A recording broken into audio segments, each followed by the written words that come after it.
Okay, what we're going to do here for our first video during the break is just review a couple of the questions from the third quiz of importance because I did notice when doing the grading some of them were marked more wrong than others. I know we went over this in class, but some of them I felt it would be good just to reinforce the correct answer. And the first one that a lot of people got wrong was this one. Net assets is the definition goes like this: assets minus liabilities. And I know you're thinking stockholders' equity. That's correct.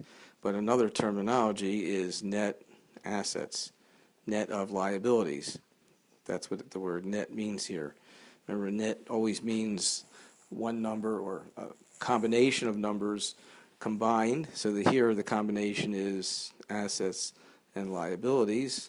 Combined, assets minus liabilities, net assets. You need to know that terminology. That's why I was on the quiz. Okay, so don't forget that. The next one was working capital. Again, working capital is one of these concepts in accounting and finance. It's just going to come up all over every day. Well, maybe not every day, but a lot in your working lifetime, so that's why I'm emphasizing it. And all you got to do, remember, this one is just think of the word current. Current assets minus current liabilities. You got it. That's working capital. You can do it as a working capital as a number or as a ratio. If it's the working capital ratio, it's current assets divided by current liabilities. If it's the number, it's the current assets net of current liabilities equals working capital. Bingo, bango, bungo, that's it. Okay, now we go to the next question, which would be on the same page, we've got big buying small. So the way this was supposed to be interpreted is big buys small by giving small shareholders shares of its stock, issuing stock. So what happens is if you've got small shareholders over here, these are their shares of stock. What big does is big takes, there we go, take its big stock certificate and says to the small shareholders, here, exchange this, and you give me, you'll get our stock certificate here, you give me all these, and then big owns small stock because all the stock goes to big and they own small stock. So that's how the purchase was supposed to be done, not using cash, but using big's stock to buy small. That's the idea, in which case the investment account would have been the debit for the value of the stock being given. The value was 50,000 shares at $50 per share. That's the value, and that number is 2.5 million. How do you record the credit? Well, the issued common stock. Common stock gets recorded at the, as we did in class, the par value. There is the par value. So that would have been 125,000. You don't balance by a lot. And the balancing entry is additional paid in capital, APIC, 2375. That's how you balance it, because the common stock can only take the par value. So the amount above par goes to additional paid in capital. The other way that some people interpret it, which I marked correct, is they said, oh, I get the idea. What big company did is they issued stock for cash. They issued stock for cash in order to generate the cash to buy out small company. So they issued stock for $2.5 million for cash, and if you'd followed the same entry with the same credits, it would have been marked correctly. Okay, most people got the balance sheet pretty well, but there was some confusion on the cash flow, so I want to just go over how that should look, and that way we'll get that straight. So here's how the cash flow statement should look, and this particular part of the cash flow is just the cash from operations. So we're looking to find cash from or used from operations. Another way to describe it is cash provided from operations or cash used from operations. From or used or provided or used, and that's what we're trying to figure out. So we start with the net income on an accrual basis. That's how these parts of the cash flow statement start. Net income on accrual basis, and now we're simply going to do add backs and subtractions to translate this to cash, because on the accrual basis, this is how much income was provided from operations, 62,500.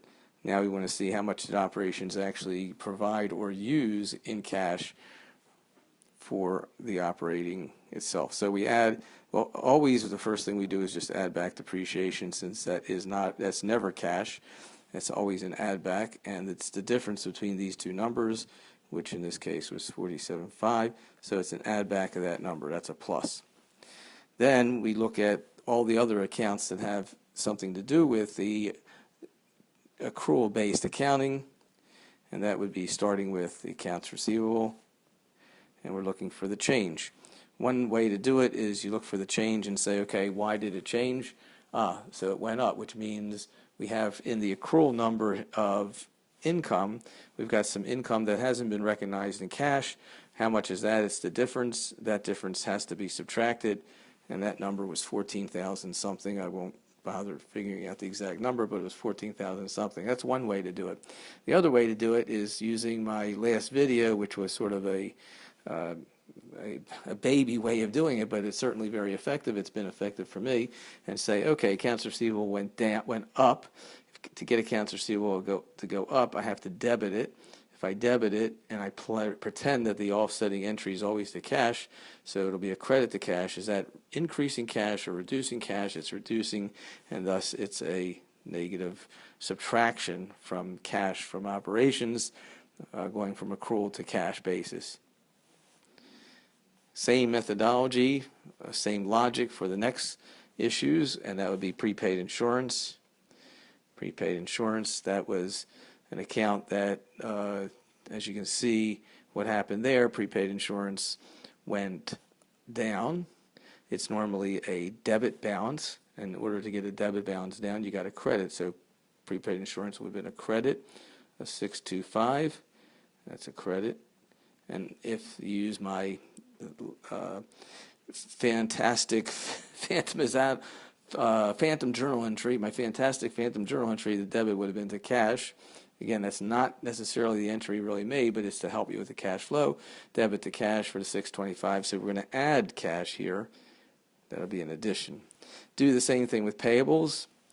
Payables, let's do it up here. Payables, you take a look at, it went down. Payables are usually a credit balance. To get them to go down, you got to debit them. So if you debit payables to make them go down, your credit's to cash. And that means that you use cash with payables. To reduce and that makes sense. To reduce the payables, you use cash. And so that'll be a subtraction by whatever number that is. It was, I don't know, whatever, some number. And then, so that's a subtraction. You look at the salaries payable, it's the same concept. So that's a reduction there of some number. And now to finish, so this is accounts payable, and this is accrued salaries.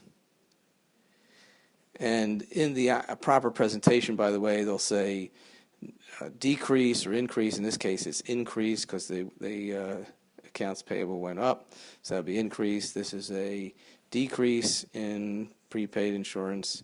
This is a decrease in accounts payable. This is a decrease in accrued salary. So the words would follow accordingly, increase, decrease, based on what actually happened one year, the old year to the new year.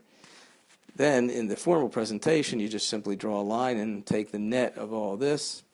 And it's going to come out to a $100 negative, which means in this case, operations used cash of $100. Had it been a positive number, let's say $1,000, we would have said that operations provided cash. That's what we would have said. That's what it's all about. I just wanted to make sure you had in mind the real way this should look. And this is just part of the cash flow statement that shows cash used or provided from operations. That's the idea. Now, if you're having any trouble with this part, what you should do is come to my office. After the break, there's been a couple students who did, in the space of 3 minutes or less, I was able to get them on board with how to do this. And so if after this video you're still having problems, you're still not sure, come to my office, and really quickly you'll get it. all right, it's aided by a hammer that's in my drawer, but what would you rather have? The inability to do this on the next quizzes when these things come up again, which they will, or a little bit of a lump on your head with the information in that lump? You decide. Sorry, no hammer, but yeah, I can do it real quick. 101, I can get everybody on board. So if you're not there yet, after watching this, I'll see you after the break. Thanks.